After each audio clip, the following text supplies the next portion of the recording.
అందరికీ నమస్కారం. Welcome to విజ్ఞానం వినోదం. ఈరోజు మనం శ్రావణ అమావాస్య అలాగే పోలాల అమావాస్య గురించి తెలుసుకుందాం. శ్రావణ మాసంలో వచ్చే అమావాస్యకి పోలాల అమావాస్య అని పేరు.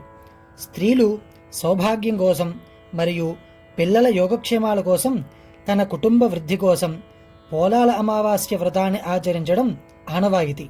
ఇది ప్రాంతీయ మరియు గృహ ఆచారంగా తెలుపబడుతుంది. ముందుగా గణపతికి పూజ చేసి ఒక కంద మొక్కకి పసుపు కొమ్ముతో చేసిన 4 తోరాలను మొక్క దగ్గర ఉంచి గౌరీస్వరూపంగా భావించి షోడశోపచార పూజలు చేయాలి. తరువాత 9 పూర్ణం బూరెలు, 9 గారెలు, 9 రకముల కూరగాయలతో చేసిన పదార్థాన్ని అమ్మవారికి నైవేద్యంగా సమర్పించాలి. ఆ తరువాత కథను చదువుకొని అక్షతలు శిరస్సున ధరించాలి. ఆ తరువాత ఒక తోరాన్ని మొక్కకు కట్టి స్త్రీలు ఒక తోరం ధరించి వారి పిల్లలకు కూడా తోరాన్ని ధరింపచేయాలి. ఆ తరువాత ప్రసాదం స్వీకరించాలి. వ్రత కథలోకి వెళితే, పూర్వం పిల్లలమర్రి అనే గ్రామంలో సంతాన రామావధానులు అనే పండితుడు ఉండేవాడు. ఆయనకు 7 మగపిల్లలు. అందరికీ పెళ్లిళ్ళు అయ్యి కోడళ్ళు కాపురానికి వచ్చారు.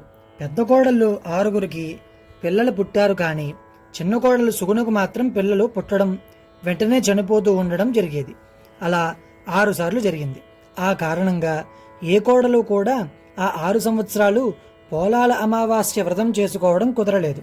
అందువల్ల చిన్న కోడలు సుగుణ అంటే చాలా కోపంగా ఉండేవారు.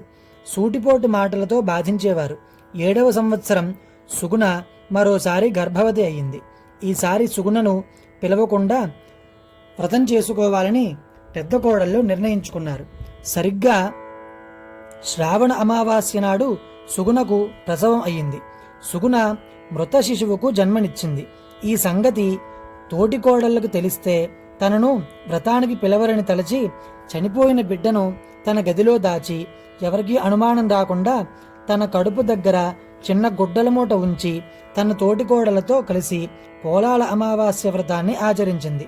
ఆ తరువాత తన ఇంటికి వచ్చి మరణించిన తన పుత్రుని ఎత్తుకుని కన్నీటితో శ్మశానానికి వచ్చి గతంలో తన పుత్రులు సమాధుల దగ్గర కూర్చుని కన్నీరు మున్నీరుగా విలపించసాగింది సుగుణ.